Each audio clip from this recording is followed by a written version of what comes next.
Le capital risque est en train de mourir. Je suis, pour ceux qui me connaissent, un garçon plutôt optimiste en général et qui croit beaucoup en l'avenir. Mais là, je suis effondré. Aujourd'hui, la seule source de fonds propres disponible et que la France a organisé effectivement assez bien depuis 20 ans, vous l'avez dit tout à l'heure, on a une industrie du capital risque en France dont on n'a pas à rougir. En deux mots, les États-Unis, bien sûr, c'est beaucoup plus, c'est entre 15 et 20 milliards par an.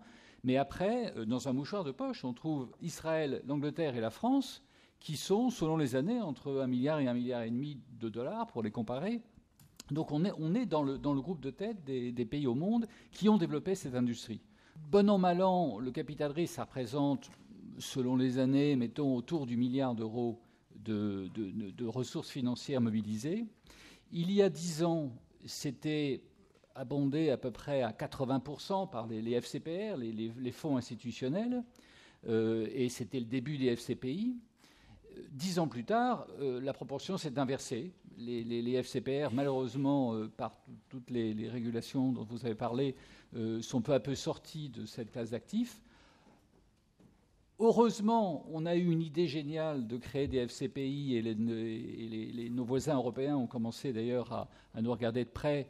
Et ça a permis de compenser. Et de fait, effectivement, jusque ces dernières années, on continue à mobiliser autour du milliard d'euros, même si c'est à 70% par les FCPI.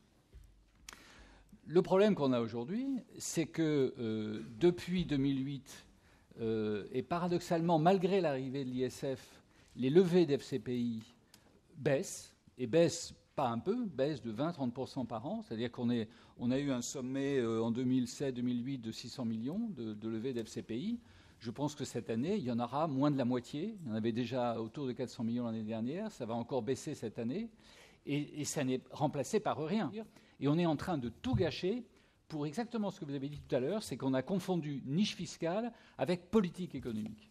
Et une politique, aujourd'hui, une entreprise innovante qui a besoin de fonds propres, on ne doit pas parler de niche fiscale. On doit parler de politique économique. On a un taux d'épargne en France qui est considérable.